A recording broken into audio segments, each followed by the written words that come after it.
Recording in progress. Bien, hoy tenemos una clase un poquito, va a ser, espero que no sea larga, espero que la podamos dar rápido, no rápido por sacarnos de encima la clase, sino para poder dar toda la clase dentro de estas 2 horas, porque es bastante material y bueno, supongo que algo habrán leído acerca de lo que les envié, de lo que ya tienen en el PDF, ¿no? Así que bueno, nada, vamos a empezar primeramente con los símbolos de las escrituras. Los símbolos de las escrituras es algo lindo que vamos a ver porque es muy aplicable a nuestras vidas, es muy aplicable. Muchas veces la Biblia utiliza un lenguaje simbólico para enseñar grandes verdades, verdades espirituales, ¿sí? Y pueden ser transmitidas con una mayor comprensión por medio de estos símbolos, porque son de lo cotidiano. Y ahora vamos a empezar a analizar un poco, pero los símbolos nos permiten inmediatamente tener una imagen de lo que la palabra nos está hablando. Entonces, estas imágenes son fáciles de retener, fácil de asimilar la verdad que el Señor quiere compartirnos. Entonces tenemos una lista. Tal vez no estén todas, pero por lo menos vamos a enumerar algunas de esas. ¿Alguien se acuerda de algunas de estas imágenes de símbolos de escritura que están en la palabra del Señor? Rápido. ¿No? Espejo, por ejemplo. ¿Sí? En Santiago dice, porque si alguno es oidor de la palabra pero no hacedor de ella, este es semejante al hombre que considera en un espejo su rostro natural. Entonces la palabra del Señor es como un espejo, porque en ella nosotros nos vemos reflejados realmente como somos. Y fíjense que es muy aplicable a nuestras vidas. Si alguien tiene que compartir una palabra en algún momento, alguna reflexión, puede tomar algunos de estos ejemplos de cómo es esto de los símbolos de las escrituras, y es aplicable, muy aplicable, porque toda la palabra del Señor en sí es aplicable. Pero les digo esto a medida que vayamos mirando un poco y se va a dar cuenta que la palabra del Señor es fácil de compartirla y es fácil de entenderla. Tiene misterios, tiene profundidades, por supuesto que sí, pero estas imágenes verbales de la palabra nos comunican grandes verdades que son fáciles de compartir, fáciles de aprender y de comprender, y de esa forma también la podemos nosotros exponer en algún grupo o simplemente para nosotros, porque también la palabra del Señor es crítica, es muy crítica con nosotros mismos. El libro de Hebreos dice, porque la palabra de Dios discierne los pensamientos y las Perdón, pastor, intenciones del corazón. Sí. perdón. Buenas noches. No se ve la imagen suya, pastor, en la clase. ¿No me ven? No, Buenas yo no noches. lo veo, pastor. No, Sí, pastor, sí, yo lo no veo. se lo ve. Ah, ¿no se me ve? No, yo no, sí no lo se, veo. no se lo Bueno, ve. perdón, mil No, no se lo ve. disculpas. Qué raro. Espérenme un No segundo. se ve. Sí se ve, porque tengo cámaras, Sí, pero sí, estoy en la cámara yo normal lo de veo, todo. pastor. Tal vez hayan más de una pantalla y simplemente por eso es. Búsquenme y me van a encontrar. Como la vieja canción, búsquenme, me encontrarán. Busquen en las distintas pantallas, tengo que estar. En alguna de las pantallas yo seguramente tengo que estar.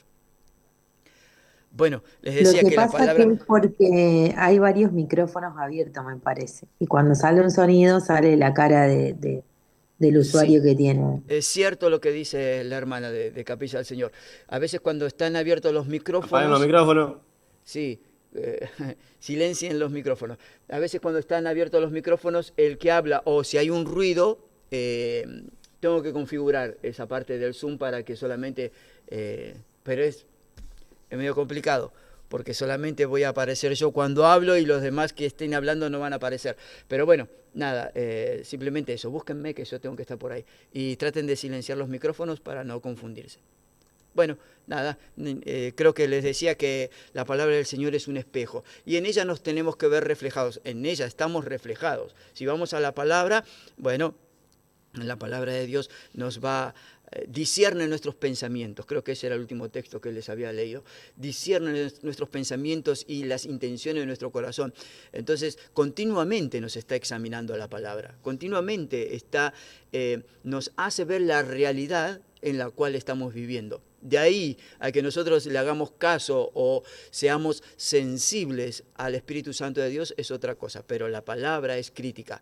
El Espíritu Santo de Dios que se pasea dentro de las Escrituras nos hace ver realmente cómo estamos. Y no hay otro parámetro mejor ni mayor que no sea la palabra del Señor para poder ir y medirnos, a ver qué tan bien estamos o qué tan mal estamos.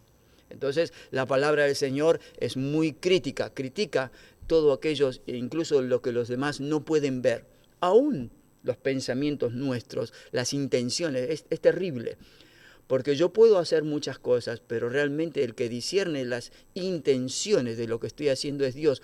Usted, yo, todos podemos hacer muchas cosas como para Dios, pero muchas de estas cosas también pueden ser impulsadas o estamos movilizados por intenciones personales que no tienen que ver con Eh, algo de parte de Dios, sino que tiene que ver con tal vez con el interés propio, con la vanidad, tiene que ver con el orgullo, tiene que ver con algo que yo puedo sacar rédito de lo que estoy haciendo y el Señor, por más que los demás vean y consideren, uy, mira qué buena actividad en la iglesia, uy, mira qué bueno lo que está sucediendo, hay veces que nuestras motivaciones no son las correctas.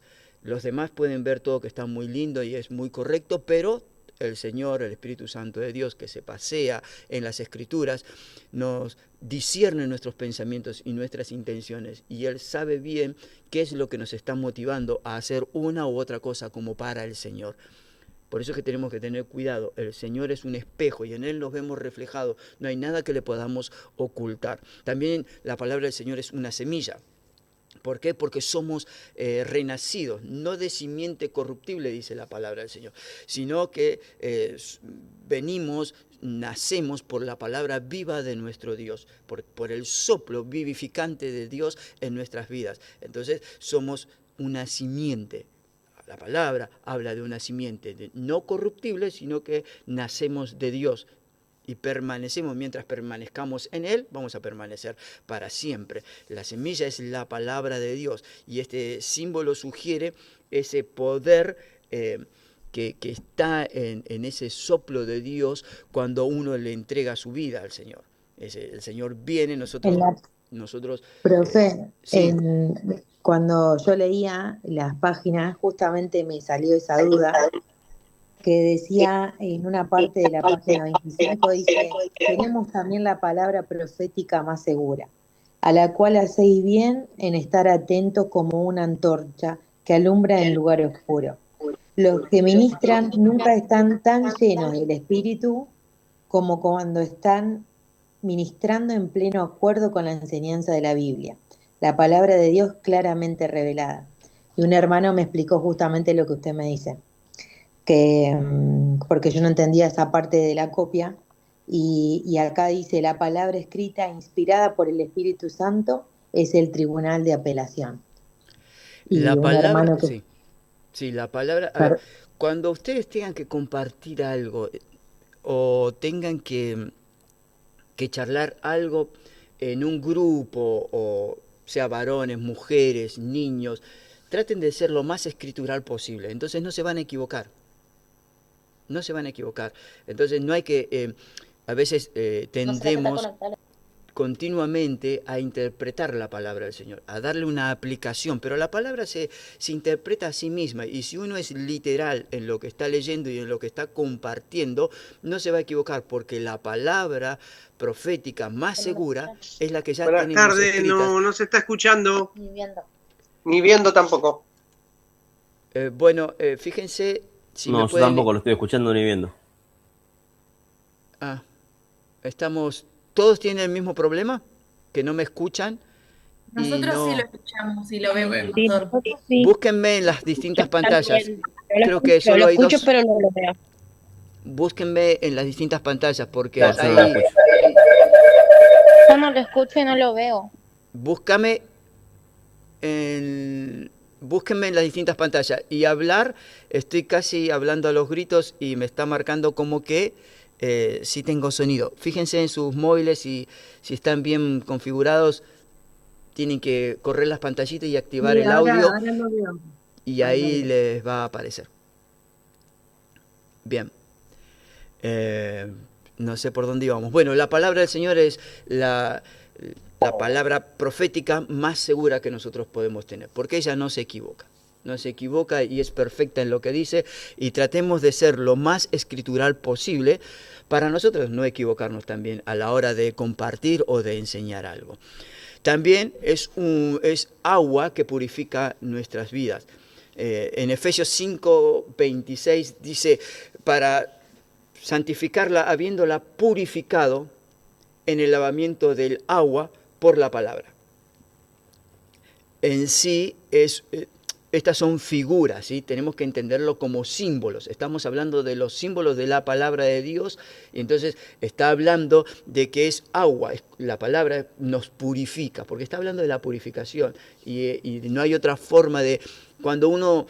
¿Qué es lo que le decimos o qué es lo que les enseñamos a nuestros hijos cuando van a desayunar, a almorzar, merendar o cenar?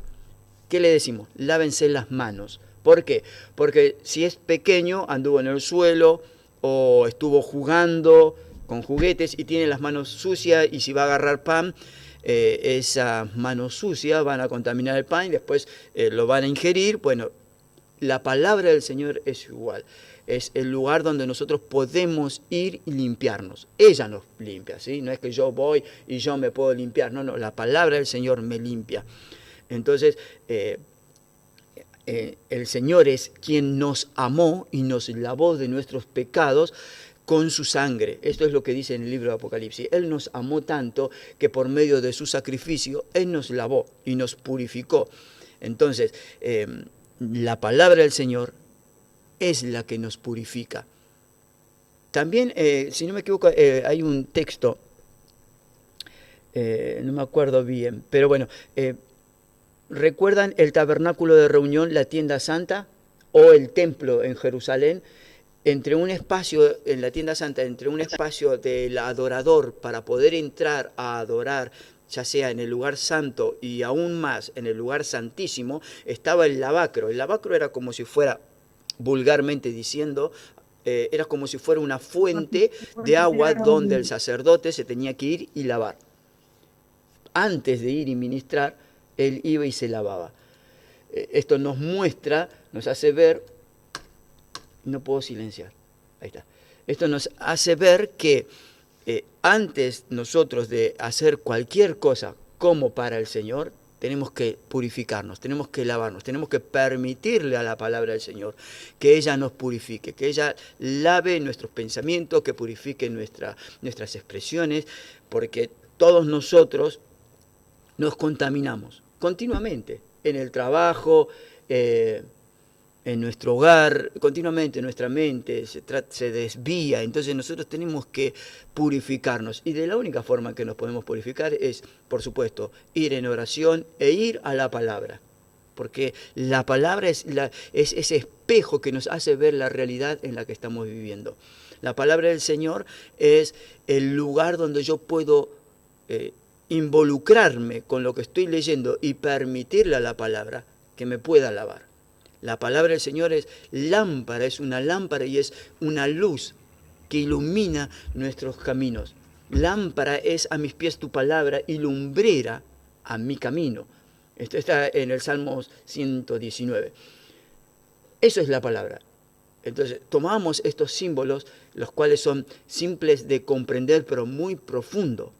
Porque de la única forma en que yo voy a poder salir de un lugar de conflicto, donde no puedo ver la respuesta correcta, va a ser a través de la palabra. Y aunque yo no tenga la respuesta para el momento, aunque yo no tenga la respuesta para darle solución al problema que yo esté hoy viviendo, la palabra es la que a mí me va a iluminar el corazón y me va a decir, bueno, mira, por más que todo se vea oscuro, la Biblia va a traer claridad a mi corazón, porque es el Espíritu Santo de Dios el que se está paseando. Porque es el Espíritu de Dios el que va a traer paz a mi corazón. Entonces, en vez de estar preocupado en demasía, porque todos nos vamos a preocupar, todos tenemos preocupaciones, las cuales cargamos como padres, cargamos como hijos, como personas que estudian, como jóvenes, todos dentro de esta clase tenemos distintas cargas. Y en algún momento podemos estar preocupados y agobiados, pero vamos a la palabra, y ella trae paz a nuestro corazón y nos da la esperanza de que lo que estamos viviendo es momentáneo, y esa luz que recibimos, la recibimos por medio de la lectura de la palabra del Señor. Y la Biblia dice, porque el mandamiento es lámpara y la enseñanza es la luz, es luz. Entonces, yo voy a la palabra del Señor cuando la leo, en medio de mi problema o como un devocional. La palabra del Señor no deberíamos de ir solo cuando estamos preocupados o cuando tenemos problemas o dificultades, sino que tenemos que ir todos los días o la mayor cantidad de veces que podamos para estar fortalecidos, para que estos símbolos puedan iluminar y puedan guiarnos, puedan influenciarnos en medio de nuestros pequeños días oscuros o de nuestros grandes días oscuros. Yo sé bien que hay momentos donde atravesamos situaciones que son extremas, algunas, podemos hablar de grandes dolores del alma, del corazón, podemos hablar también de pequeñas cosas, de pagar la luz, me vino mucha luz, tengo que pagarla, va a vencer, no quiero que venza, no quiero que me corten la luz, y es una preocupación tener 200.000 pesos porque estamos consumiendo por demás luz, nos hemos descuidado, sea verano, sea invierno. Bueno, tener 200.000 pesos para pagar luz, tal vez en algún momento puede ser una gran preocupación, pero bueno, vamos al Señor, su palabra nos habla, ilumina nuestra mente y nos hace ver que Él está en control de todas las cosas, pero yo tengo que ir a la palabra, porque ella es la que me va a dar paz y tranquilidad, ella es la que va a iluminar mi mente, mi corazón. Entonces, yo tengo que ir a la palabra del Señor. Y estos símbolos me hablan, nos hablan. La palabra del Señor es fuego, es un fuego consumidor. El Señor dice, no es mi palabra como fuego, así dice Jehová. En Jeremías capítulo 23, mi palabra no es como un fuego, no es fuego. Debería de ser fuego en nuestro corazón la palabra. La palabra del Señor debería de consumir todas nuestras impurezas. Cuando vamos a ella, cuando hay alguien que comparte la palabra del Señor desde un púlpito o estamos en un pequeño grupo y el que está encargado habla de algo, la palabra del Señor tiene que ser ese fuego que consuma todas nuestras impurezas, porque todos tenemos impurezas en el alma, en el corazón, en nuestra mente, continuamente. Entonces, la palabra del Señor tiene que ser ese fuego que viene y consume todas aquellas cosas que me alejan de Él. También es un fuego que es irresistible. Cuando Jeremías en un momento no quería obedecer al Señor, él habla y dice, tu palabra me sedujo y fue tan fuerte tu palabra en mi corazón que no me pude resistir. Entonces, eso es la palabra del Señor para nosotros. Es un fuego en el cual yo puedo recibir calor en medio del momento de aflicción que yo estoy viviendo. Y cuando permitimos que la palabra del Señor sea ese fuego, nos vamos a dar cuenta que cada vez queremos ir y estar más cerca de Él, porque es irresistible la presencia del Señor. Cuando uno realmente, cuando uno verdaderamente se ha encontrado con la presencia de Dios, su vida es transformada y nunca, nunca más después vuelve a ser la misma persona. Podemos tener errores, podemos equivocarnos, pero siempre vamos a saber a dónde tenemos que volver, porque su fuego es un fuego consumidor y nos sentimos que su fuego nos atrae continuamente, porque su fuego nos quiere consumir. Quiere consumir aquellas impurezas y aquellas cosas que están dentro de nuestro corazón que están mal. Estos símbolos de la palabra son geniales, a mí me encantan. Cada vez que vuelvo a compartir en primer año esta materia y llegamos a esta parte, me hace recordar los momentos en donde yo tenía que ir a la palabra, o yo iba a la palabra y ella me hablaba. Martín Lutero tenía esta expresión: la palabra de Dios me habla, continuamente me está hablando, y es toda una verdad. Es toda una verdad. Cuando estamos buscando una respuesta de parte de Dios y no tenemos la confirmación de lo que estamos buscando, tenemos que ir a la palabra. Porque como decía nuestra hermana, la palabra profética más segura es la palabra escrita, es nuestra Biblia. Y ella nos va a guiar. Ella es luz, es lumbrera, es ese fuego que nos atrae, es el espejo que refleja realmente las intenciones de nuestro corazón. Es un martillo. ¿No es mi palabra como martillo que quebranta la piedra? Eso es lo que dice la palabra del Señor, Jeremías, capítulo 23. ¿No es mi palabra como martillo que quebranta la piedra? Y esta figura sugiere el poder que conlleva el transmitir o el leer la palabra del Señor. Hay veces que nosotros decimos, no, mi esposo, mi esposa, mis hijos tienen un corazón muy duro, no van a venir nunca a la iglesia. Bueno, ahí es donde tenemos que recordar esta figura de la palabra del Señor. La palabra es un martillo que rompe la piedra, y por más que mis hijos tengan un corazón endurecido, por más que mis hijos, su corazón esté tan duro a la presencia y a la palabra que nosotros compartimos o queremos compartirle, tenemos que ir a este pasaje de Jeremías y decir: Señor, yo te pido en este momento que tu palabra sea un martillo que rompa la piedra. Tu palabra es toda una verdad. Y yo te pido, Señor, que tu palabra se haga realidad en el corazón de mi hijo. El corazón de mi hijo, el corazón de quien sea, es como una piedra, Señor. Yo te pido en este momento que comiences a golpear la piedra. Y el Señor lo va a hacer tarde o temprano, más temprano que tarde, el Señor va a tocar el corazón. Lo único que tenemos que hacer nosotros es compartir con nuestro ejemplo que nuestro Dios es toda una verdad, que lo que nosotros vivimos como evangelios o como evangélicos es verdad, y que el Señor ha transformado nuestras vidas, y que en algún momento el Señor, la palabra, el Espíritu Santo de Dios va a hacer la obra que tenga que hacer en el corazón de aquellos a quienes le compartimos el Evangelio del Señor. En el libro de Efesios capítulo 6 dice: y tomad la espada del Espíritu, que es la palabra de Dios, porque la palabra de Dios es viva y eficaz y más cortante que toda espada de dos filos. Hay una traducción, a veces yo lo comparto esto, y creo que lo he compartido también en la clase. Hay una traducción que dice: porque la palabra viva de Dios es eficaz. Porque la palabra viva de Dios es eficaz. Y esto es toda una verdad. Es una espada que cuando le permitimos que hable a nuestro corazón, ella habla. Ella habla, toca nuestro corazón, y cuando penetra en nuestra alma, corta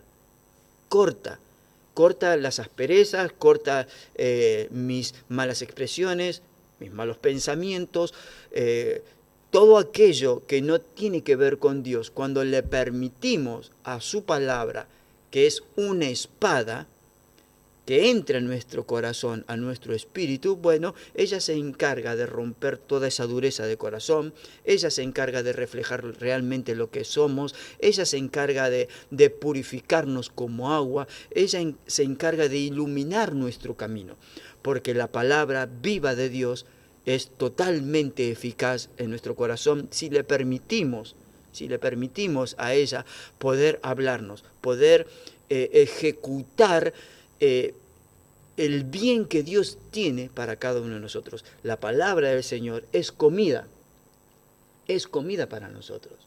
El libro de Job dice, guardé las palabras de su boca más que mi comida. Yo tengo que guardar la palabra del Señor. Cuando el Señor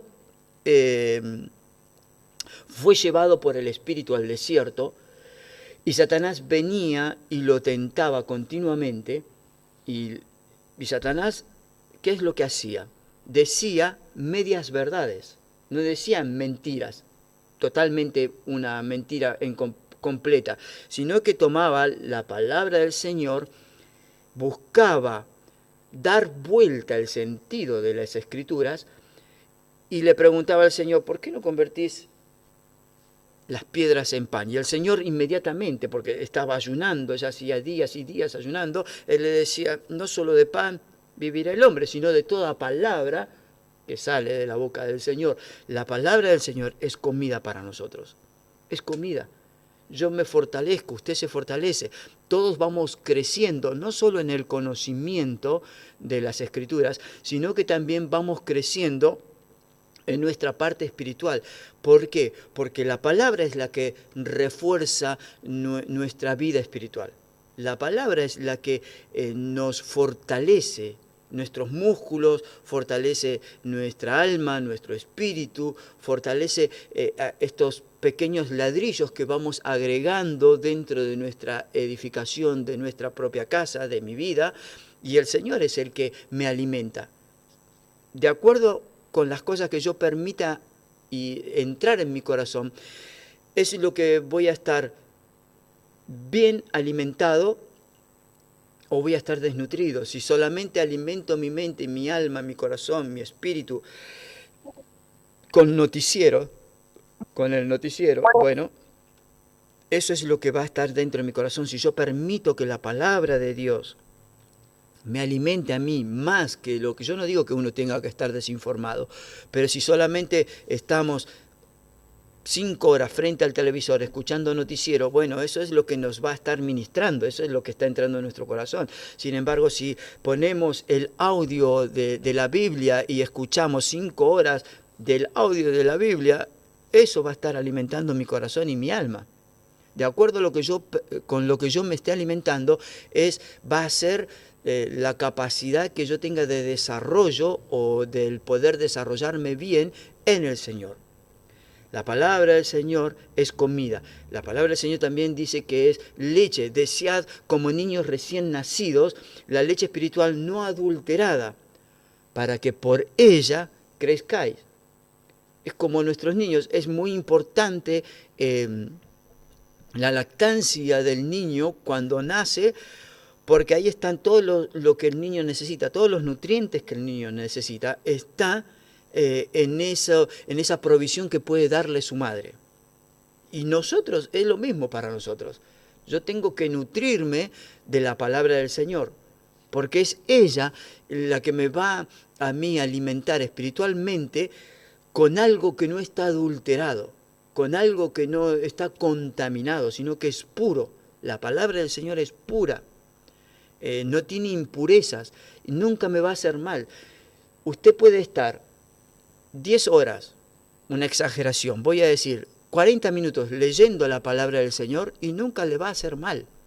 Tal vez uno diga, no, termino de leer la palabra del Señor y estoy mal, porque solamente uno va a estar mal al terminar de leer la palabra cuando uno se dé cuenta, cuando uno se da cuenta de que hay cosas que tenemos que cambiarlas. Es de la única forma en que uno puede estar mal cuando lee la palabra del Señor. Y si estás mal porque lees la palabra y la palabra ilumina tu mente en ciertas áreas que vos tenés que ser fortalecido, lo único que tenés que hacer es decirle al Señor, bueno, Señor, si tu palabra me está hablando y me está diciendo que yo tengo que ser transformado por el poder de tu Espíritu Santo, bueno, yo permito que Él actúe poderosamente en mí para yo ser transformado y de esta forma, Señor, poder ir creciendo. Tenemos que desear como niños la palabra del Señor. La palabra del Señor es pan. No solo de pan vivirá el hombre, dijo el Señor Jesús. No solo de pan vivirá el hombre, sino de toda palabra que sale de la boca del Señor. Estos son símbolos que son muy aplicables. Es carne, es alimento sólido.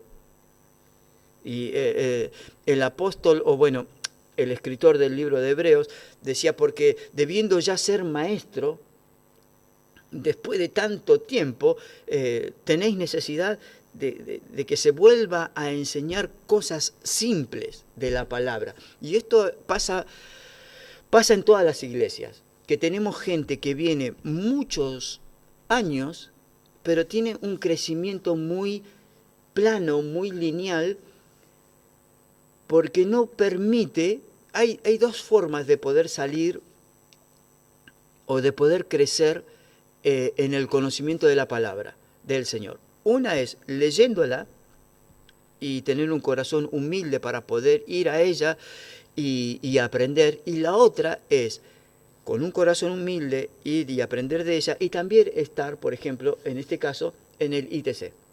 Es una forma. ¿Por qué? Porque una cosa es estudiar sistemáticamente una materia y otra cosa es leer esporádicamente la Biblia, salteada, y tenemos un conocimiento, porque al cabo de, supongamos, la gente que viene a nuestra iglesia, después de 5 años, después de compartirles tantos mensajes de la palabra del Señor, los que vienen como oyente tienen un caudal de conocimiento, ya han adquirido conocimiento, pero es un conocimiento muy lineal, es muy superficial. El conocimiento real que uno puede adquirir en la palabra es cuando, por ejemplo, como ahora estamos estudiando en profundidad la palabra del Señor. También una forma de aprender bien la palabra es leyendo libros escritos que tengan que ver con las escrituras, por supuesto, ¿no? Que tengan que me sirvan a mí, libros de comentarios sistemáticos de la palabra del Señor, diccionarios bíblicos, comentarios bíblicos. Hace poco un hermano de la iglesia me regaló la Biblia de estudios de... ¿cómo se me fue de la cabeza? De MacArthur. Y John MacArthur. Hermosa, y tiene reflexiones, y es una Biblia que el pastor es un maestro, es un teólogo, explica pasajes bíblicos, y eso es bueno, pero si nunca agarramos la palabra y la tomamos como para que ella me pueda dar alimento sólido, carne, un buen puchero, nunca vamos a crecer. Y nosotros tenemos que salir de ese conocimiento lineal, de ese conocimiento casi solamente ahí en la pequeña superficie de las Escrituras. Si bien las Escrituras nunca jamás vamos a poder entenderla en toda su dimensión y profundidad, pero cuanto más yo estudie, más conocimiento voy a tener, más el Espíritu Santo de Dios va a poder... Disculpe, pastor. Sí. ¿Sí? ¿Quién habló? Se lo escucha muy entrecortado. ¿Estoy muy Miriam entrecortado? Ramírez, se lo escucha muy entrecortado. ¿Todos me escuchan muy entrecortado? No. Tal vez sea el internet que tengas vos, porque me están haciendo señas que no me escuchan entrecortado. Bien. Sí, yo sigamos. soy de San Isidro y lo mismo. Como esta chica, lo escucho entrecortado. Así que es nuestro internet, pastor. Nosotros ni lo vemos ni lo escuchamos. ¿No me podés buscar en las pantallas? Yo te veo perfecto. Somos acá de San Isidro, nadie es Jorge. Bien. Es el internet, Jorge. El internet nuestro de acá de San Isidro. Se corta yo sugiero mucho. Que cuando van a estar estudiando las clases... Sí, puede ser. Pero también mirá que hay otros muchachos ahí, hermanos, que también nos ven. Así que puede ser más ¿cómo se dice? Bueno. Si yo no estuviera saliendo en la cámara, yo tendría que tener mi cámara apagada, por ejemplo, como ahora. Ahí apagué mi cámara, ahí la vuelvo a prender y ahí estamos. Bueno, sugiero que cuando van a las clases, ya sea esta clase o cualquier otra clase, se pongan cerca del router, ¿sí? Pónganse cerca del router para que puedan tener una mejor señal. Y traten, por supuesto, es difícil porque en las casas están los chicos jugando con el celular o están mirando, bueno, YouTube en el Smart o en sus propios celulares. Bueno, el consumo a veces, si no es buen consumo, si no hay una buena bajada de internet, a veces se complica un poco. Bien, sigamos adelante. Tu palabra es miel. Cuán dulces son a mi paladar. ¿Qué va a hacer? No hay que esperar. Vuelvo a lo mismo, miel. La palabra del Señor es miel. Cuán dulces son a mi paladar tus palabras, más que la miel a mi boca. ¿Saben que cuando a veces leemos tu palabra es dulce como la miel? A veces el salmista está haciendo referencia. La palabra del Señor, después vamos a leerlo, vamos a estudiarlo también un poco, pero en principio la palabra del Señor era una palabra de tradición oral, es decir, era algo que se transmitía de generación tras generación, ¿sí? Entonces, antes de la Escritura, era de pasar de familia en familia todo lo que fue escrito después, ¿sí? Tanto el tema de la creación, Adán y Eva, y bueno, tal vez hasta el mismo Pentateuco, todo era una tradición oral. Y los padres y los abuelos, para que los niños pudieran ellos transmitirle las verdades de este gran Dios creador del cielo y de la tierra, los hacían sentar en ronda a los niños. Y ahí, cerca del fuego, todos los niños, para que se quedaran quietos, los padres o los abuelos sacaban como si fuera una cucharita de miel y le daban a los niños. Entonces el niño, si se portaba bien, le daban un poquito de miel para que ellos se quedaran quietos y pudieran escuchar lo que se les iba a enseñar. Y de esta forma, esto se le llama la tradición oral. Y de esta forma, el niño, a medida que iba creciendo, después no le daban más miel, pero cuando era niño, le enseñaban de esta forma todos los grandes milagros que Dios hacía o cómo Dios se manifestaba en los distintos momentos y periodos de la historia. Y el niño se quedaba tranquilo alrededor de una fogata, el padre o los abuelos les enseñaban, pero les daban esta miel. Y cuando el salmista dice, cuán dulces son a mi paladar tu palabra, está haciendo referencia a cuando era niño, cuando a él le daban miel para poder aprender y poder retener la palabra del Señor. Bien, ¿alguien quiere decir algo? Y si no, pasamos a otra parte del estudio. ¿Quiere preguntarme algo acerca de los símbolos de las Escrituras? Bien, entonces ahora vamos a ver algo que tiene que ver con el Espíritu Santo en las Escrituras, ¿sí? El Espíritu Santo en las Escrituras. La clase pasada habíamos visto un poco acerca de la inspiración, ¿recuerdan? De la inerrancia de las Escrituras, de la infalibilidad de las Escrituras. Bueno, ahora vamos a ver un poco acerca del Espíritu Santo, el Espíritu Santo en las Escrituras. Hay veces que hubo un tiempo donde se le llamaba movimiento pentecostal, pero bueno, despectivamente se le llamaba el movimiento pentecostal, porque inicialmente el movimiento pentecostal tenía que ver mucho con el Espíritu de Dios manifestándose en el corazón, la manifestación del Espíritu Santo de Dios en el corazón, y estamos hablando en el año 1900 y un poco antes también. Los grandes movimientos espirituales que se desataron por medio de oraciones de grupos pequeños, buscando que el Señor se pudiera manifestar, buscando en las Escrituras, y el Espíritu Santo de Dios descendía y era fue un mover, una transformación dentro de lo que era la iglesia cristiana. Y despectivamente a veces lo llamaban el movimiento pentecostal, porque tenía que ver con el descenso, tenía que ver con la manifestación del Espíritu Santo de Dios. Pero nosotros que somos pentecostales, ¿Por qué nos dicen pentecostales? Porque nosotros creemos en la manifestación del Espíritu Santo de Dios. Nosotros creemos, si bien guardamos un orden y tenemos un orden dentro de nuestras iglesias, yo creo en la manifestación del Espíritu Santo de Dios. Yo creo que el Espíritu Santo de Dios debe de tener el control absoluto de nuestras iglesias, de nuestras vidas inicialmente, y de nuestras iglesias, por supuesto, porque es un lugar donde nos reunimos, nos congregamos y estamos buscando que la palabra del Señor nos hable y que el Espíritu Santo de Dios se manifieste en nuestras vidas. Pero cuando buscamos esto, no está mal, no es incorrecto, esto es correcto porque el Espíritu Santo de Dios está en las Escrituras. Y si en las Escrituras está el Espíritu Santo de Dios, quiere decir que cuando yo leo, cuando yo estudio, cuando todos estudiamos, el Espíritu Santo de Dios comienza a generar en nosotros un mover. Y lo que tenemos que buscar, primeramente, inicialmente, para nosotros como algo personal, es el mover del Espíritu Santo de Dios.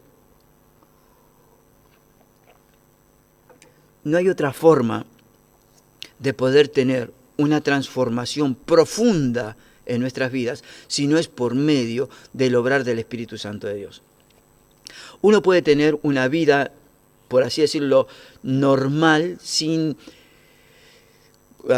voy a contar algo.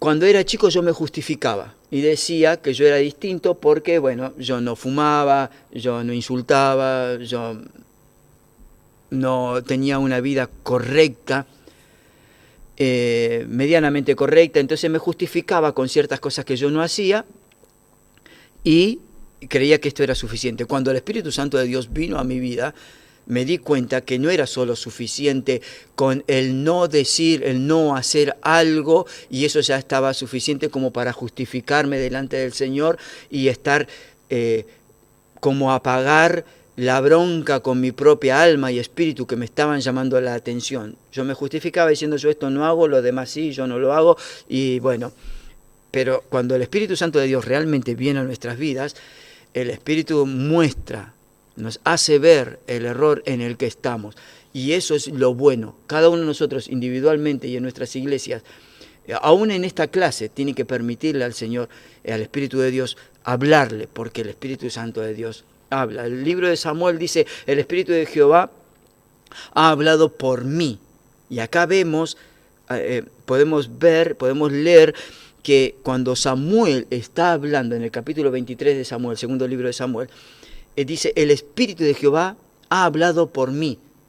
Entonces vemos el actuar del Espíritu Santo de Dios en nuestras Escrituras. Por supuesto, toma un hombre, toma una persona y la persona es manifiesta lo que el Señor quiere que en ese momento pudiera decir. Y esa persona es movida, es llevada a hablar de algo que el Espíritu Santo de Dios quiere.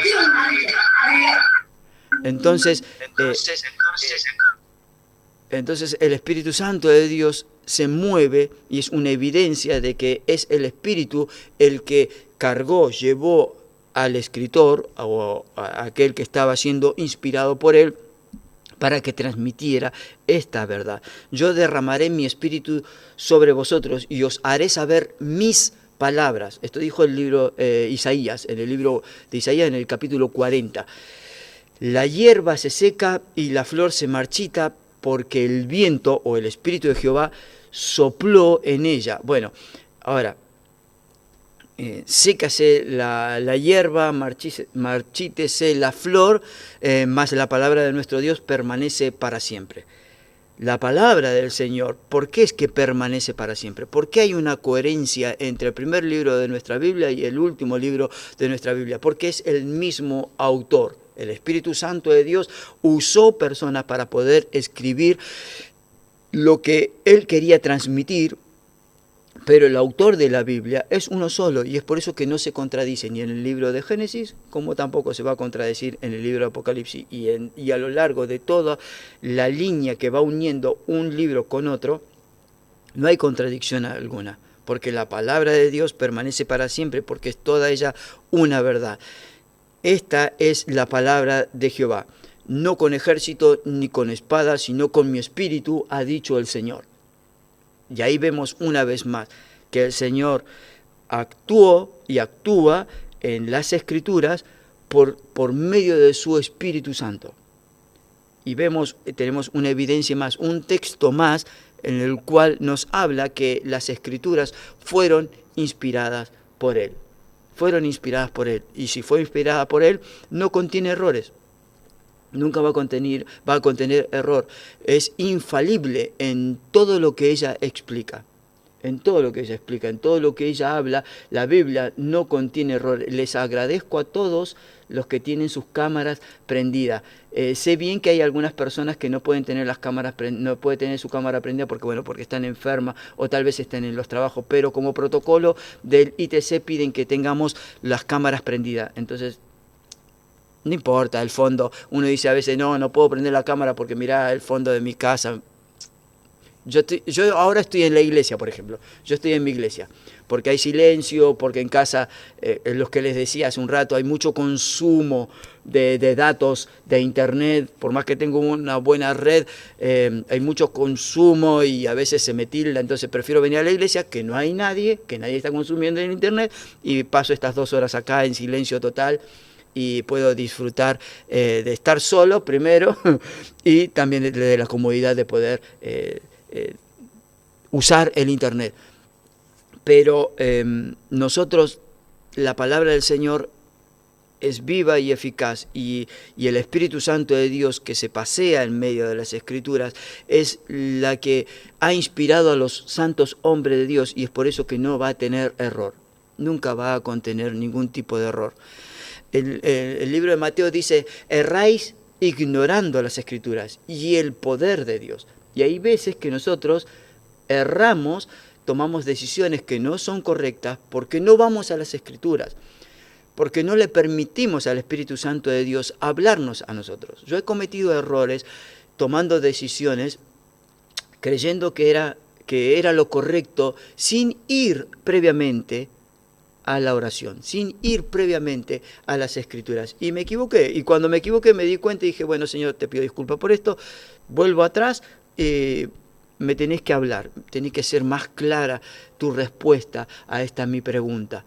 Y el Señor de una u otra forma se las arregla para que sea por medio de las Escrituras, por medio de la oración, del ayuno, o tal vez alguien que venga y nos comenta algo y nosotros lo tomamos, gracias Señor, te vengo orando tanto por esta actividad y que ahora vengan y me den esta libertad, Señor, te lo agradezco. Bueno, el Señor puede hacerlo. Tenemos que buscar la forma de que las Escrituras puedan hablarnos, porque las Escrituras nos hablan, porque es el Espíritu Santo de Dios, es el que está en medio de ella, y es aquel agente que va a actuar poderosamente en nosotros, confirmando la palabra con las señales que seguían. Esto se encuentra en el libro de Marcos. El Espíritu Santo de Dios confirmaba las palabras de los discípulos o de los apóstoles con las señales. El Espíritu de Dios, a través de ellos, actuaba y confirmaban que habían sido enviados, que habían sido comisionados por medio de las señales que ellos podían hacer. Pero era la palabra, era el Espíritu Santo de Dios, porque el Espíritu Santo os enseñará en la misma hora lo que debéis de decir o debéis de hacer. El Espíritu Santo de Dios. Y cuanto yo más tenga de Dios en el corazón, más el Espíritu Santo va a poder utilizar nuestras vidas, más va a poder utilizar mi vida, más va a poder utilizar tu vida. Si yo le doy lugar, le doy un espacio amplio a la palabra y le soy fiel y le obedezco a ella, ella va a hablarme y me va a conducir y me va a mostrar el camino, porque es una lámpara, es lumbrera mi camino, porque me va a nutrir, porque me va a fortalecer.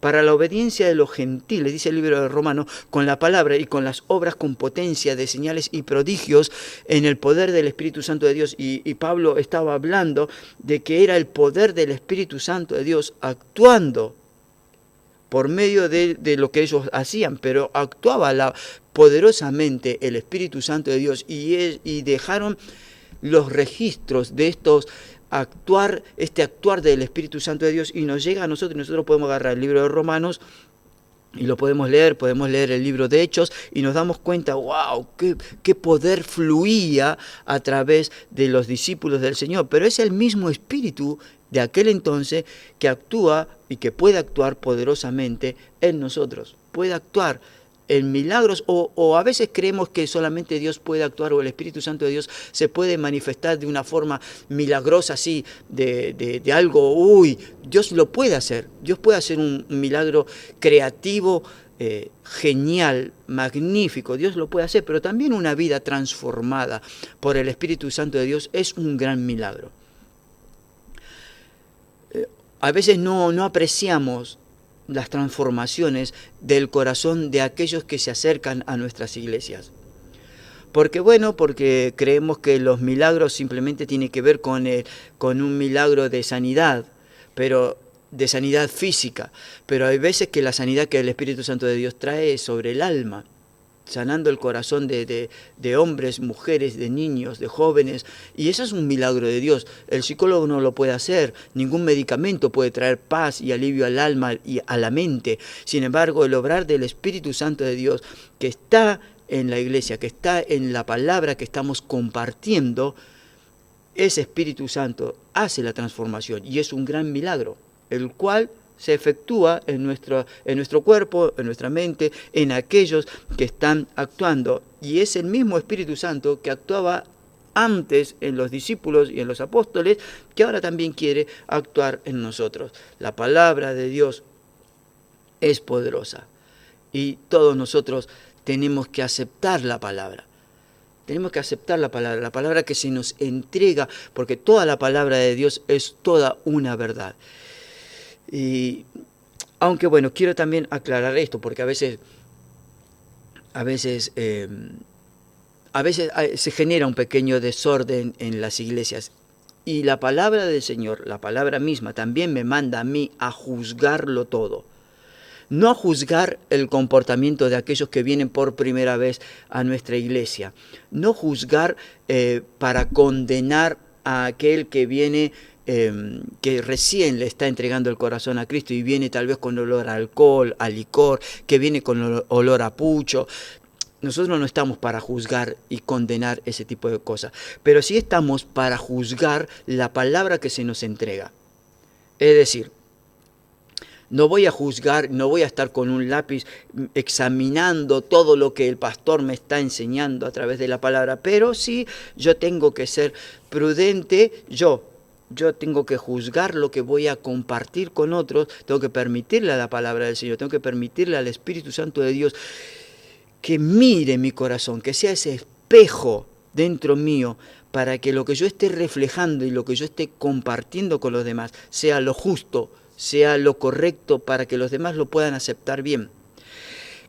El apóstol Pablo, todos consideramos que el apóstol Pablo tal vez en el Nuevo Testamento fue la persona que Dios, no quiero decir que Dios más utilizó, pero voy a decir porque es algo que se puede comprobar fácil. Sí fue la persona que tal vez más libros escribió en el Nuevo Testamento. Y fue una persona muy útil en las manos del Señor. Pero los hermanos de Berea, los hermanos que estaban dentro de la iglesia, el apóstol Pablo iba y enseñaba. Y cuando el apóstol Pablo se retiraba de la enseñanza, los líderes se reunían y juzgaban todo lo que Pablo le había declarado de la palabra, con la misma palabra. Es decir, juzgaban a la luz de la palabra lo que el apóstol Pablo les estaba enseñando. Tomaban la enseñanza del apóstol Pablo y decían, bueno, a ver, esta enseñanza que nos acaba de entregar, bueno, vamos a filtrarlo por la palabra del Señor. Y si todo lo que el apóstol Pablo les enseñaba era correcto, lo aceptaban. Y por supuesto, todo lo que el apóstol Pablo les enseñaba era correcto, porque el apóstol Pablo era una persona, era un instrumento en las manos del Señor, y todo lo que él les enseñaba por medio de doctrinas, todo era correcto, porque el Señor estaba utilizando al apóstol Pablo. Bien, vamos a hacer una pausa, son -5, ¿está bien? Y 5 volvemos y terminamos después con todo lo que nos falta, que falta bastante para nuestra clase, ¿está bien? Bien, pero cuando volvemos me encienden las cámaras, ¿sí? Porque es protocolo que las cámaras estén encendidas. ¿Por qué? Porque es una forma, saben, ¿no?, que se toma el presente de cada uno de ustedes a través de el poder verlos en las clases. Bueno, es entendible si están en un lugar donde no tienen que tener la cámara prendida. Bien, y 5 volvemos, ¿está bien?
Muy bien, ya estamos acá.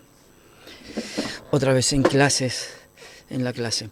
Bien, vamos ahora a mirar un poco acerca de cómo nos llegaron las escrituras, ¿sí? Cómo es que los distintos tipos de materiales y la escritura y un poco de cómo hoy en día tenemos la Biblia y la tenemos en un libro, pero bueno, inicialmente no fue así. La Biblia no estaba escrita en libros, sino que habían distintos materiales. Pero bueno, con los escritos originales, saben que de la Biblia ya no tenemos más escritos originales, sino que tenemos copias de copias, pero inicialmente hubieron cosas que fueron originales. Y bueno, a veces a esas copias se les llamaban autógrafos. Y las escrituras originales fueron escritas algunas fueron escritas a pluma por los hombres de la antigüedad que fueron movidos por el Espíritu Santo de Dios, como dice en el segundo libro de Timoteo, capítulo 3, versículo 16, que fueron hombres inspirados, que toda la escritura es inspirada por Dios. Entonces, durante años, muchos años, los escépticos, aquellos que criticaban la palabra del Señor, decían que era imposible que Moisés escribiera la Biblia, porque bueno, Moisés la escribió 1500 años antes de Jesús, de nuestra era. Moisés escribió el Pentateuco, y que decían, la crítica, que era imposible porque la escritura no existía en ese tiempo. Sin embargo, la escritura, los hallazgos arqueológicos han comprobado que la escritura era conocida miles de años antes que Moisés. Por ejemplo, los sumerios tenían su propia escritura, tenían una escritura, y esa escritura tiene que ver con casi 4000 años antes de Cristo. 4000 años antes de Cristo, es decir, que Moisés, en el tiempo de Moisés, ya existía una escritura, la cual Moisés utilizaba. También los egipcios y los babilonios usaban una escritura. Los egipcios usaban una escritura jeroglífica, que se llama, que tiene que ver con la utilizaban el faraón, los que estaban en la corte. Los sacerdotes usaban otro tipo de escritura. Era el mismo idioma, pero era otra escritura, hierática se llama, hierática, la parte sacerdotal dentro del templo de Faraón, de los egipcios, usaban este tipo de escritura, y el común de la gente, el popular, demótica. Entonces, y tiene que ver con 3000 años antes de Cristo. Entonces, cuando Moisés escribe el Pentateuco, inicialmente los críticos decían que esto era imposible porque la escritura no existía en el tiempo de Moisés. Sin embargo, después, con los hallazgos arqueológicos, no pudieron negar la existencia de distintos tipos de escrituras.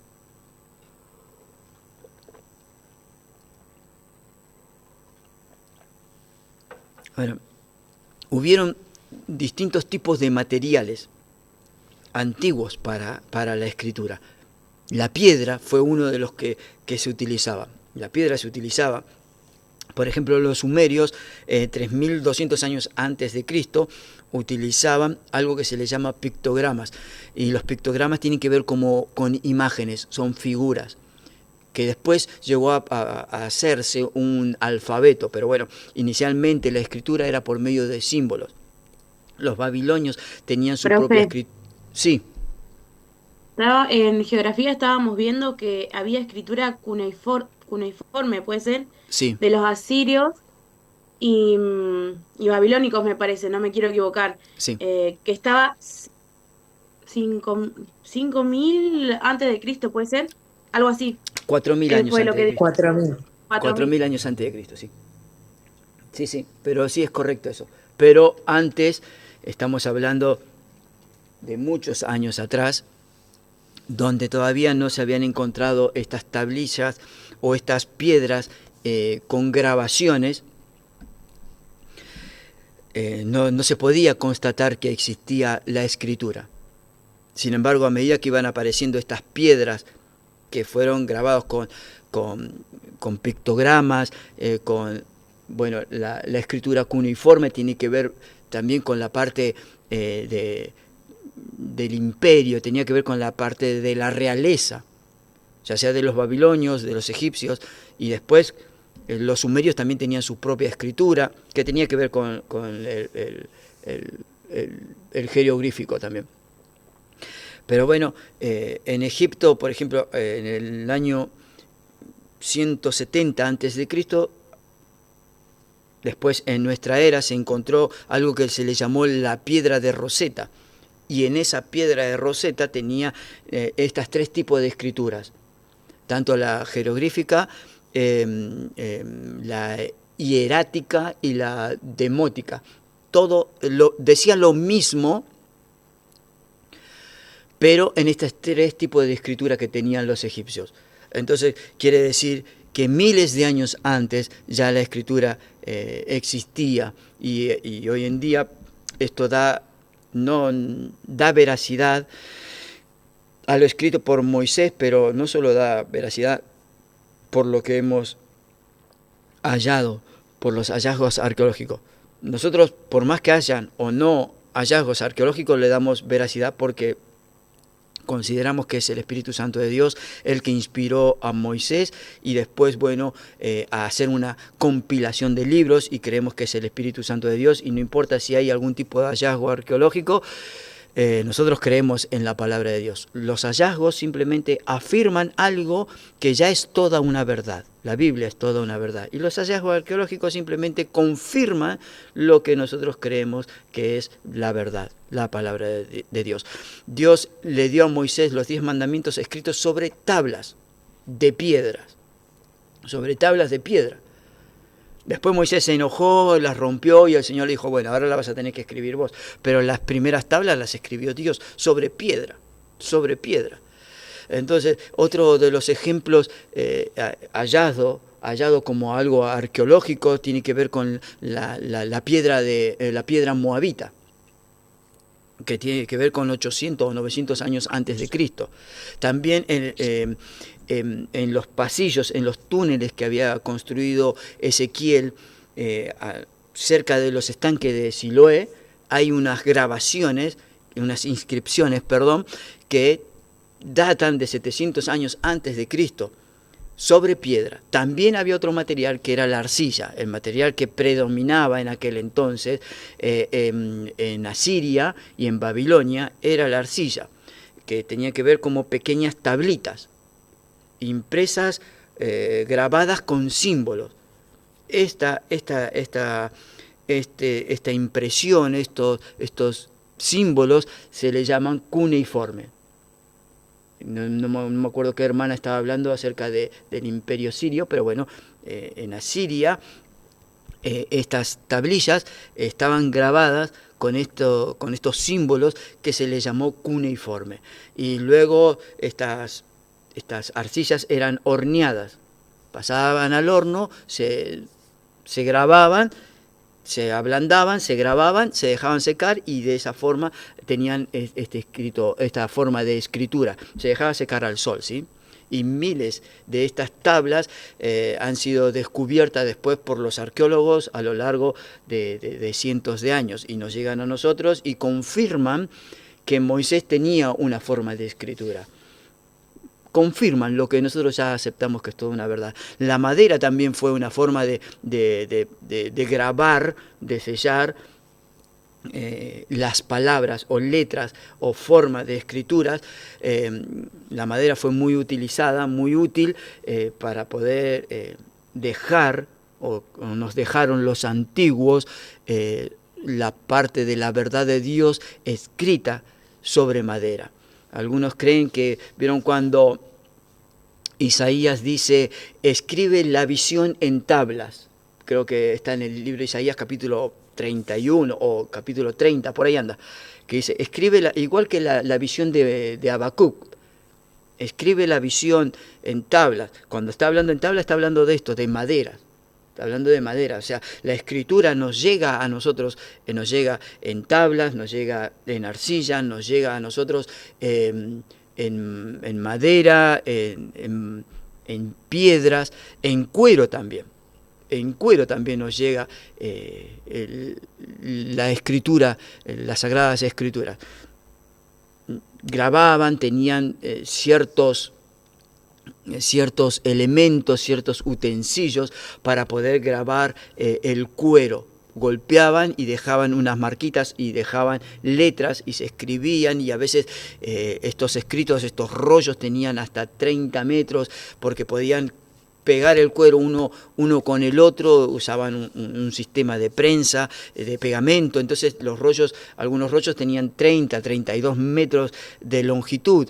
Y de esta forma nos llegaban y nos llegan los escritos a nosotros por medio de la piedra, por medio del cuero, por medio de la arcilla, también por medio del papiro.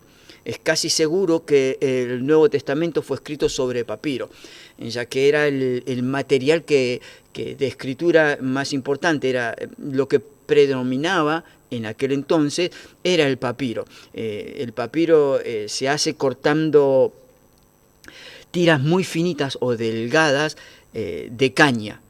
Entonces era remojada, se la hacía como un tratamiento dentro de un estanque, se ponía agua, se ponía una especie de pegamento y se ponían tiritas una al lado de la otra capa cruzadas, y después hacían como pequeñas hojas entre 15, 38 centímetros de largo, ancho de 8, 30 centímetros, 23 centímetros de largo. Entonces hacían como pequeñas hojas cuadradas. Las prensaban, se secaban y ahí empezaban a grabar sobre esto que era como pequeñas hojas. Y algunos de estos libros de longitud tenían, porque se pegaban una hoja con la otra, una arriba de la otra, entonces esto daba un largo. El largo a veces era entre 10 metros y incluso se llegaron a encontrar un poco más largo, casi de 50 metros, 45, 47 metros. También se encontraron algunos pergaminos, papiros escritos de longitud entre 10 y 47 metros de largo. También la vitela. La vitela llegó a ser muy útil o pergaminos, porque bueno, había un rey en Pérgamo, en el año 200 antes de Cristo más o menos.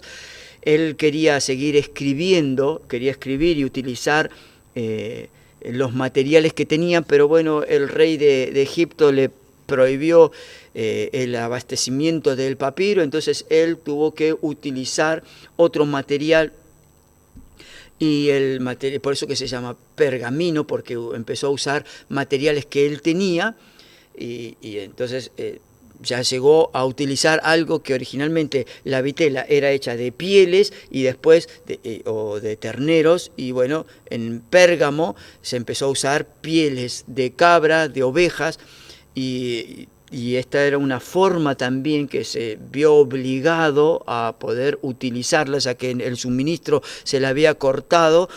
Él tuvo que utilizar otras pieles y empezó a utilizar pieles de ovejas, porque ovejas y cabras era más fácil de poder utilizar. Era caro, pero tenían en grandes cantidades. Entonces, en el proceso de poder recuperar el suministro que le ofrecía Egipto, en Pérgamo se empezó a utilizar la piel de las ovejas y de las cabras. Y bueno, esto se utilizó hasta casi 400 años después de Cristo. Se seguía utilizando este tipo de materiales de escritura. Las pieles de cabra, las pieles de oveja, pero a medida que iba avanzando el tiempo, también iban avanzando los materiales en que se iba escribiendo, ya sea las escrituras o todo tipo de escritura, no solo sagradas, sino que el común de la gente, el común del comercio también utilizaba algo que se llamaba el códice. Después llegó a aparecer el códice, manuscritos en forma de libros, en vez de ya en forma de rollo, ya ahora venían en forma de libros, pequeñas hojas donde se podían grabar de un lado y del otro lado, y se podía leer como los libros que hoy en día tenemos. Se juntaban todas dentro de un libro y esto era el códice. Se podía leer de un lado y del otro lado. Cerca del año 100 después de Cristo, o más o menos, aparece el códice. Y comienza a circular distintos escritos dentro del Imperio Romano en los primeros 100 años, como especie de libro, algo que era muy práctico para poder tener, algo que se podía conservar un poco mejor que rollos, algo que se podía cargar y transportar, algo, era mucho más cómodo, era una forma más fácil de poder tener escritos. Imagínense que un rollo de 40 metros, 50 metros era incómodo de llevar, incómodo para poder transportar de un lugar al otro. Sin embargo, un códice, por más ancho que sea y pesado, se podían poner en una carreta muchos y se podía transportar, y era casi como una pequeña biblioteca móvil si uno tenía que llevar el material de un lado para el otro. Era mucho más fácil, y aparece el códice en los primeros 100 años. Y de esta forma también la escritura cristiana también comienza, las cartas ya no solo comienzan a ser transcriptas en cuero, sino que ahora también en códices, en distintos como libros, para poder llevar a las distintas iglesias las cartas que empezaban a circular por toda Palestina. Se copiaban en estos códices y se podían compartir con las demás iglesias. Vamos a ver un poquito también acerca de los instrumentos de escritura. La tinta para escribir se diluía el hollín y algo como una especie de goma negra, y de esta forma los esenios, quienes escribieron los rollos, por ejemplo, del Mar Muerto, no me acuerdo, creo que la clase anterior o la anterior, habíamos hablado un poco acerca de los esenios, ahora vamos a hablar un poquito. Los rollos de Qumran, perfecto. Los esenios, que era una secta que se había establecido en el desierto allá por el año 200 a.C., más o menos. Ellos, al ver la corrupción del pueblo, en el tiempo de la revuelta de los macabeos era una familia sacerdotal judía. Esto está dentro de, vieron que la Biblia se le llama que hay un tiempo, un periodo intertestamentario, un periodo de silencio entre el último libro del Antiguo Testamento y el libro del Nuevo Testamento. Entre el último y el primer libro del Nuevo Testamento hay un silencio de 400 años. Bueno, en esos 400 años aparece una familia muy importante que se llama los macabeos, pero hay una corrupción muy grande después de unos años dentro del templo, porque todo comienza a ser muy político. Y los esenios es una secta que nace como gente muy celosa de la palabra, muy celosa de las tradiciones, y se van al desierto y se aíslan por completo. Y bueno, ellos comienzan a utilizar distintos tipos de escrituras que, gracias a Dios, después nos llegan a través de los descubrimientos o del descubrimiento de los rollos del Mar Muerto. Muchos libros que ellos tenían escritos del Antiguo Testamento dan veracidad a nuestra Biblia. Y la comparación que hacían entre estos escritos muy antiguos, muy cercanos a los originales, o tal vez los más tardíos, daban veracidad a las escrituras que después de 1000 años comparaban algo escrito con lo que tenían los esenios 200 años antes de Cristo, y una cosa y la otra casi no había errores. Tal vez habían pequeños errores, pero no rompían el sentido de la palabra del Señor. Eran miembros de una secta muy, muy particular judía, los esenios, ¿sí? Establecida tal vez 200 años antes de Cristo, tras la revuelta de los macabeos. Usaban una especie de martillo que se le llamaba cincel, y unas plumas o plumillas hechas de metal o de madera muy dura, con una punta que estaba cortada en la punta en diagonal, tipo que daba algo muy similar a lo que es como una pluma. Entonces, por eso es que se le llamaban plumillas, ¿no? Pero como una pluma, para poder escribir. Pero era dura, la punta era dura, entonces con esa punta y el cincel o martillo para una comprensión mejor para nosotros. Estaban hechas de caña, ¿no, pastor? Sí, estaban hechas de caña, pero era un tratamiento que hacía la punta estaba hecha de caña y con eso escribían. Y después tenían como una especie de martillito donde iban grabando, porque imagínense que la escritura en principio era por símbolos. Después ya comenzaron a tener un alfabeto, por así decirlo. Tenían un alfabeto. Y después comenzaban a escribir con palabras. Aunque el idioma hebreo era bastante complicado porque eran solo consonantes, no tenían vocales, ¿sí? No tenían vocales. Después nacen las vocales o puntos que se le llaman puntos vocálicos para poder entender bien las pronunciaciones y cada una de las palabras. Pero bueno, la hermana dijo de las cañas, sí, es verdad, se cortaban con un cuchillo, cortaban la punta de la caña, todo el tiempo ellos utilizaban un cuchillo muy filoso para poder sacarle punta a esas cañas y de esa forma poder seguir escribiendo. Y bueno, esa era la forma que escribían y eran algunos de los materiales con los que se escribían. Esa caña, ese cuchillo que tenían para afilar la caña, ese martillito que tenían para golpear la caña o para poder grabar en palabras o en figuras, y nos llega a nosotros las escrituras. Vuelvo a decir lo mismo, hoy en día ya no existen originales de la Biblia, ¿sí? Porque imagínense, en el tiempo de Moisés pasa después copias de copias sin perder el sentido, sin perder el original. Si bien son copias de copias, pero nunca jamás se le permitió a ningún escriba ni sacar ni agregar nada a las escrituras, sino que todo lo que estaba escrito lo transcribían perfectamente. ¿Saben que hay algo que se llama el Talmud hebreo? En el Talmud es como una compilación de tradiciones, de la tradición oral judía, ¿no? El Talmud es un escrito judío, donde se habla mucho, donde ellos registraron muchos los debates, donde registraron muchos. Es un libro, para el judío, el Talmud está casi a la altura de los mismos libros sagrados, ¿sí?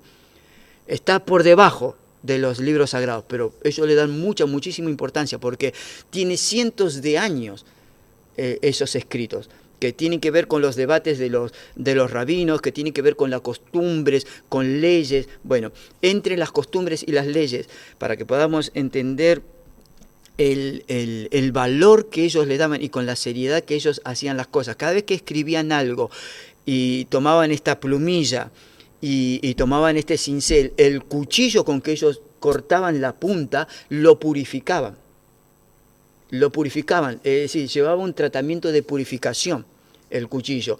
¿Por qué? Porque al afilarlo, ellos decían que no lo querían contaminar, que quería que esos utensilios que tenían sean sagrados, eran consagrados. Miren la seriedad con que hacían las cosas, ¿no?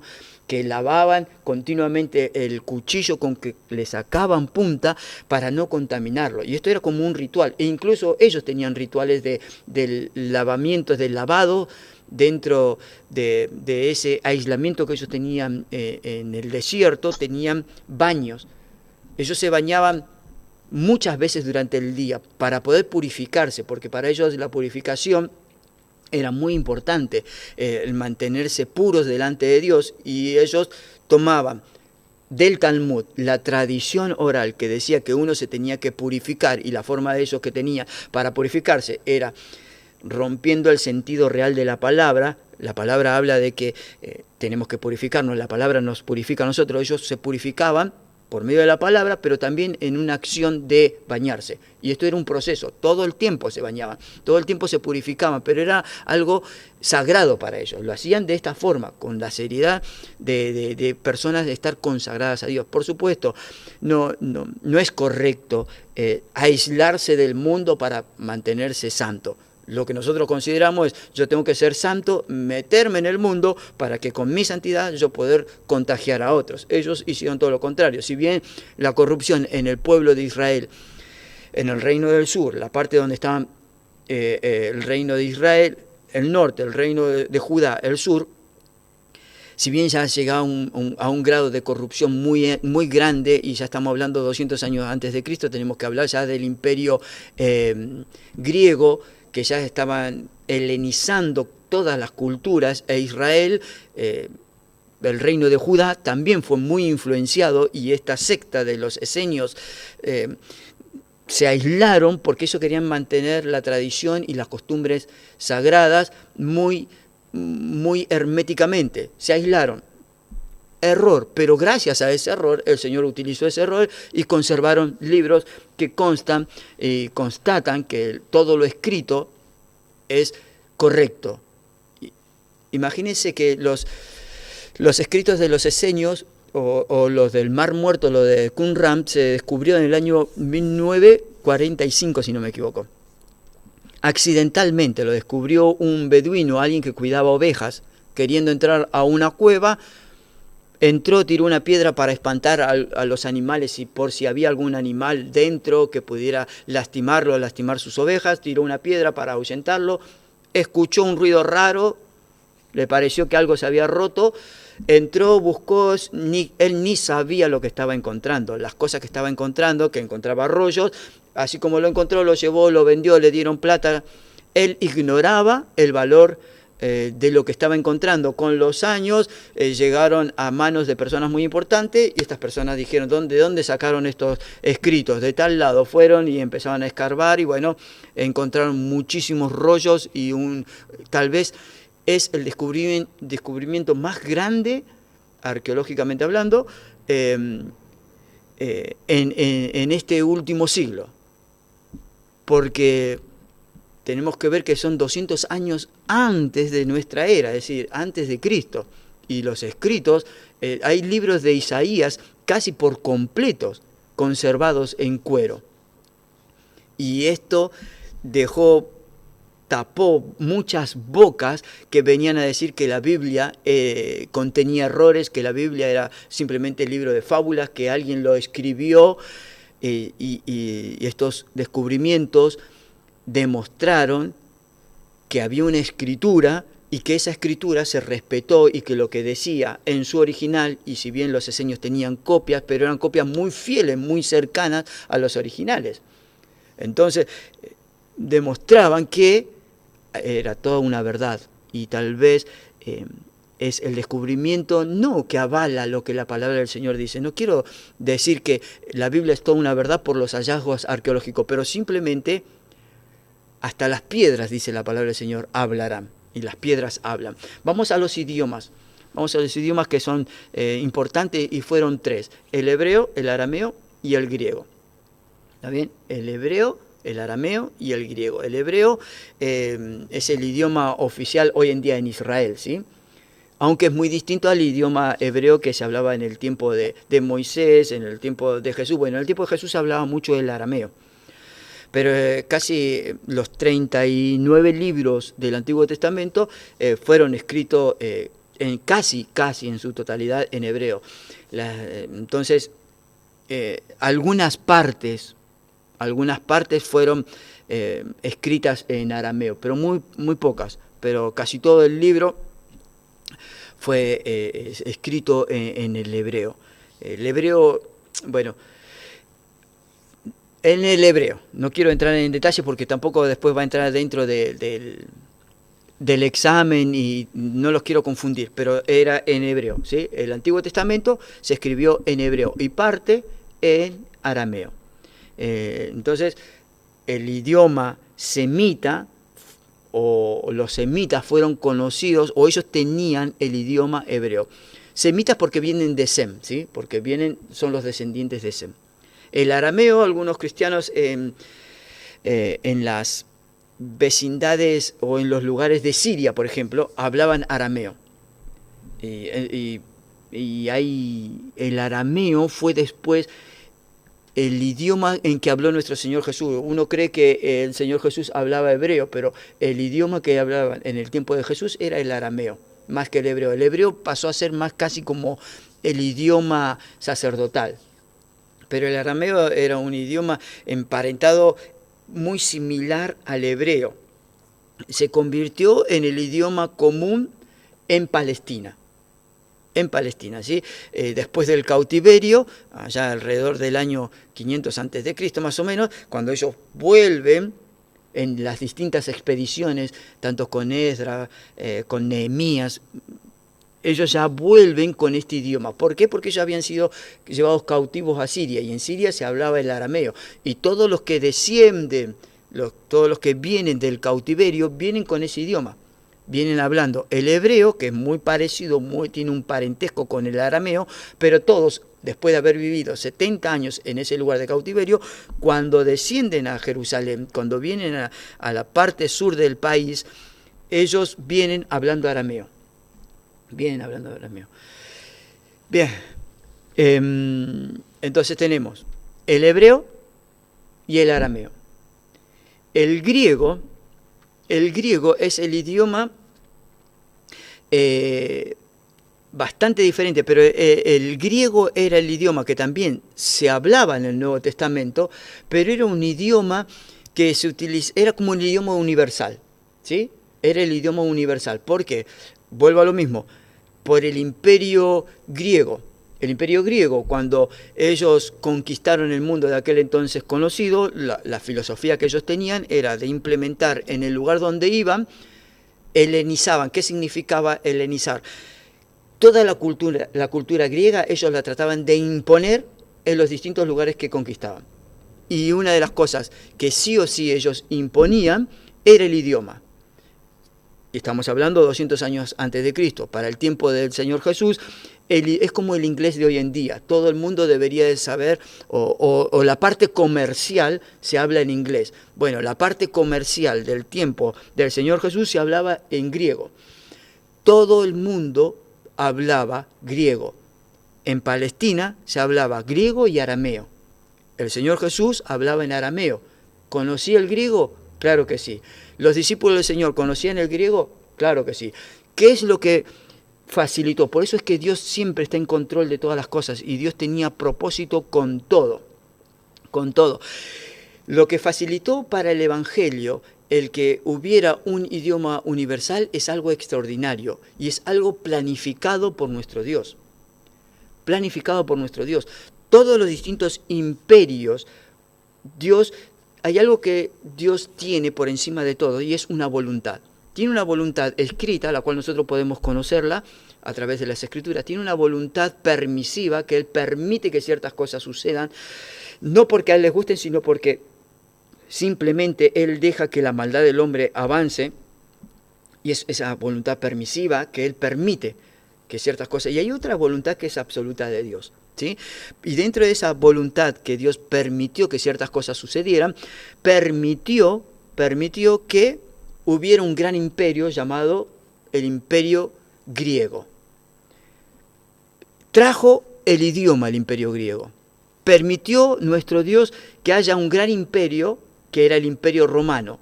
El Imperio Romano, ¿qué es lo que trajo? Trajo orden, trajo seguridad en las calles, trajo iluminación, trajo calles, trajo el medio de transporte, por ejemplo, el mar, los barcos. Entonces, todo esto en el tiempo de los discípulos les facilitó, por así decirlo, porque no era fácil caminar por las noches en lugares, por más que estuvieran empedradas las calles, por más que estuvieran iluminadas, no era tan fácil caminar solo o acompañado en aquel entonces. Si hoy en día nos roban, imagínense en aquel entonces, pero trajo la posibilidad de poder comunicarse de una ciudad a la otra, de un país al otro por medio de los barcos, y ellos pusieron... ¿Existían piratas? Claro que existían piratas, pero también se podían transportar. El Imperio griego trajo el idioma, el Imperio romano trajo un orden que les facilitó, por así decirlo, a los discípulos del Señor el poder llevar adelante el Evangelio. ¿Por qué? Porque el idioma universal que todos hablaban era el griego, y todos podían hablar ese idioma. Entonces, el apóstol Pablo utilizaba el idioma griego para hablarles a aquellos que estaban por fuera de Palestina. Y no importa al país donde él iba, si era Arabia, él iba ahí y podía hablar de las Escrituras, podía hablar de nuestro Señor y de las cosas que él hacía. Tomaba un barco, el cual se lo facilitaba Roma. Entonces, todo fue planificado por Dios. Hay veces que uno piensa que, bueno, las cosas que sucedieron y las cosas que suceden. No todo sucede porque Dios quiere, hay cosas que Dios simplemente deja que sucedan por la misma maldad del hombre. Pero está dentro de su voluntad, sí, nada lo agarra desprevenido a nuestro Dios, nada. Dios lo sabe todo y lo conoce todo, simplemente que Él permite que la maldad del hombre continúe y ciertas cosas suceden. Y dentro de esta voluntad permisiva permitió que existiera un imperio llamado griego y un imperio llamado romano. El imperio romano, el imperio griego. Y esto le dio la posibilidad a los discípulos de poder llevar adelante el evangelio. 3 idiomas: hebreo, arameo y griego. ¿Está bien? 3 idiomas en el que fue escrita nuestra palabra. Bien, vamos a los manuscritos, ¿sí? Manuscritos, cuando hablamos de manuscritos, estamos hablando de los escritos sagrados de la Biblia, ¿sí? Cuando decimos los manuscritos sagrados, nos referimos a los escritos de la Biblia.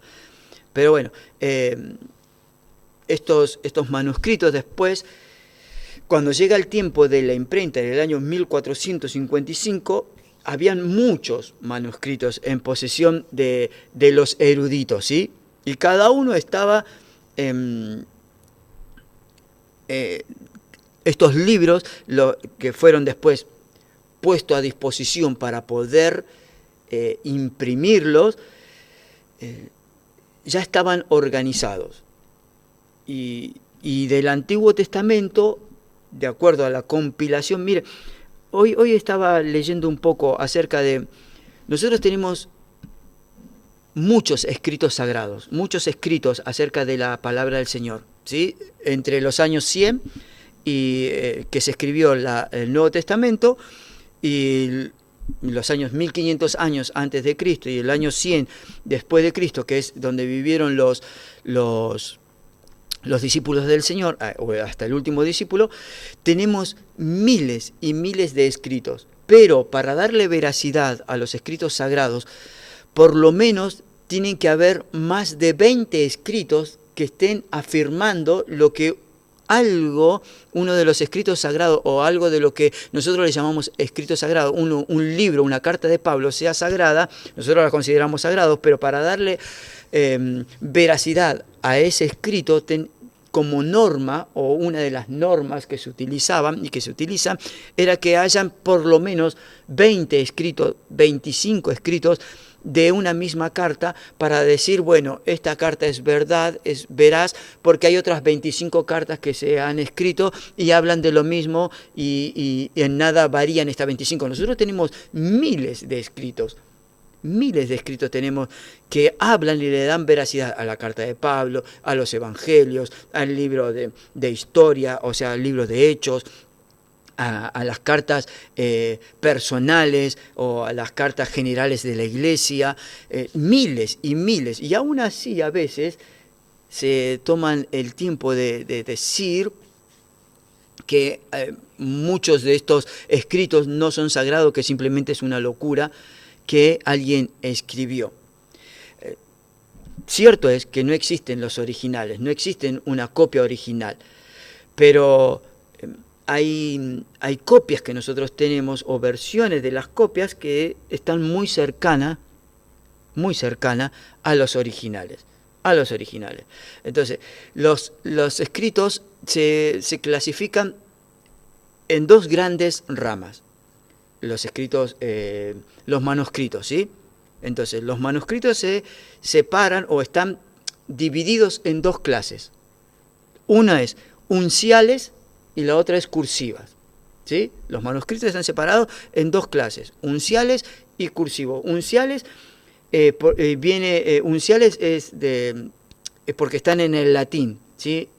Creo que hemos hablado acerca de la... después vamos a hablar un poquito acerca de la Vulgata latina.